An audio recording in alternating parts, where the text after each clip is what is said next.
Meron po tayong paraan kung paano ma-open yung heart ng individual na tao.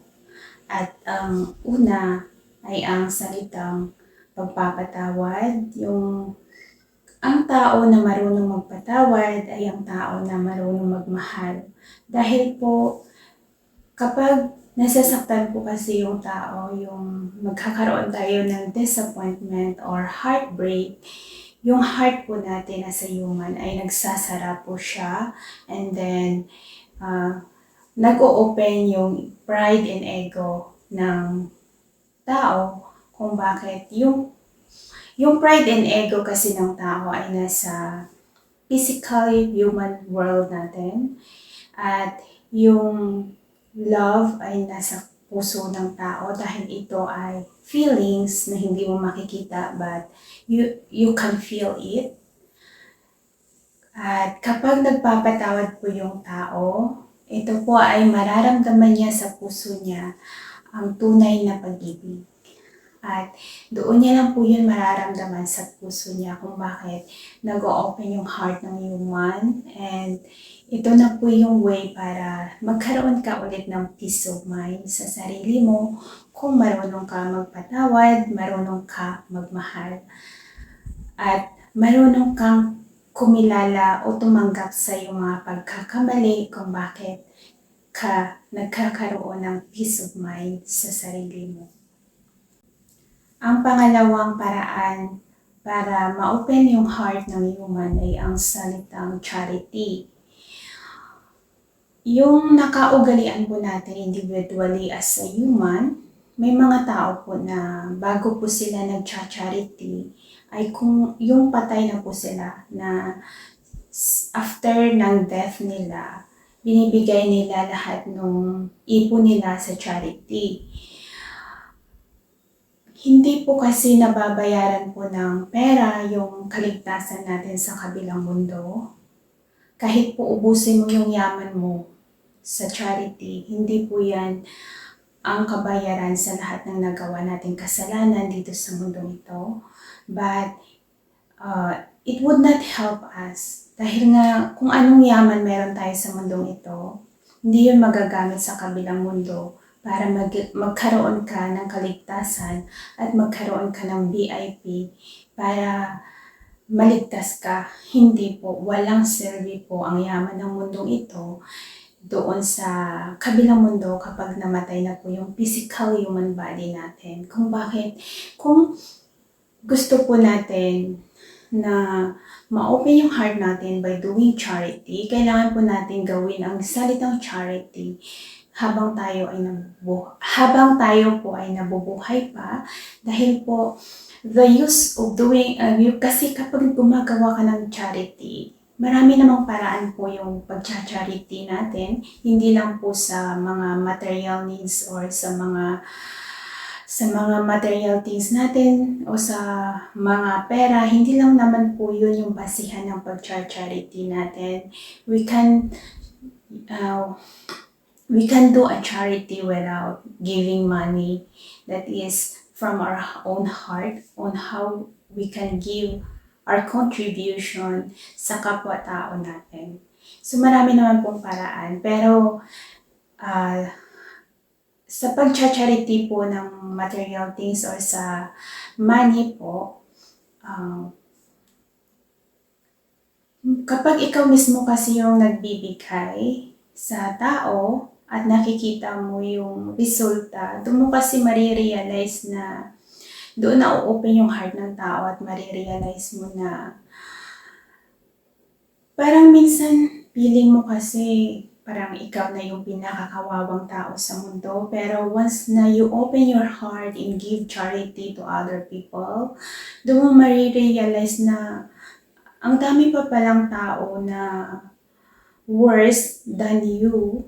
Kung bakit, doon mo marirealize na kailangan mo i-appreciate yung sarili mo, doon mo marirealize na how grateful you are na kung anong meron ka ngayon. Dahil when you open your heart and see the other people, there is more worse than you kung ikumpara mo. Kaya wag mong isipin na ikaw yung pinakakawawa sa mundong ito dahil using the word charity to help other people, we can realize that truth na there is a lot of people na mas nangangailangan pa.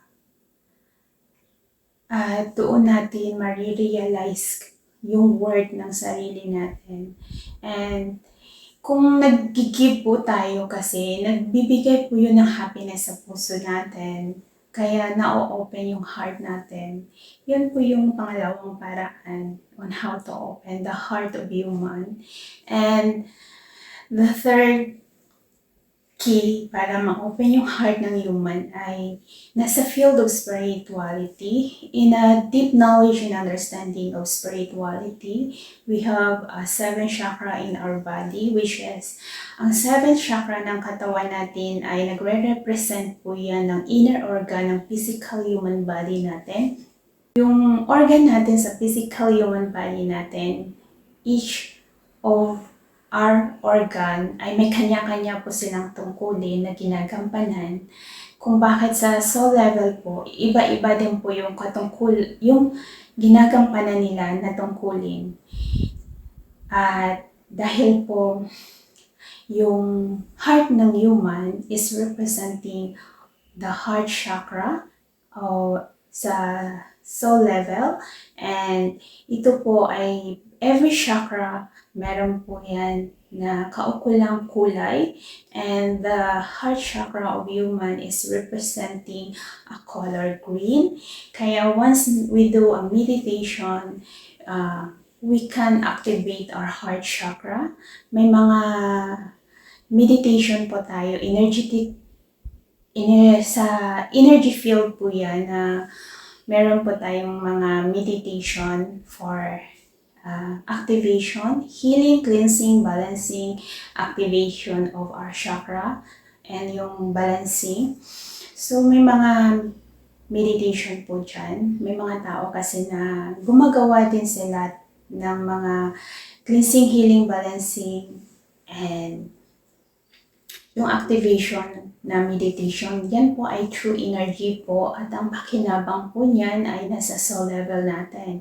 So, as a human, pag nag-focus po tayo sa heart chakra natin, we focus to our feelings.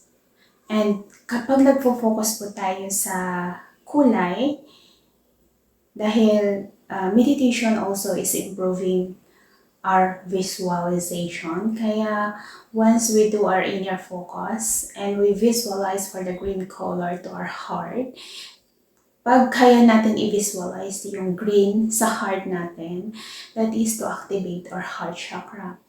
At doon din natin kasi mararamdaman yung feelings natin dahil naka-inner focus tayo. And that is another way to activate a heart of human. Kaya that is the 3 way na pwede natin i-activate yung heart natin as a human dahil po wala pong pride at walang ego kapag nag-inner focus po tayo sa sarili natin because we are concentrated to our inner focus, to our own feelings in our heart kung bakit na-activate ang puso ng tao.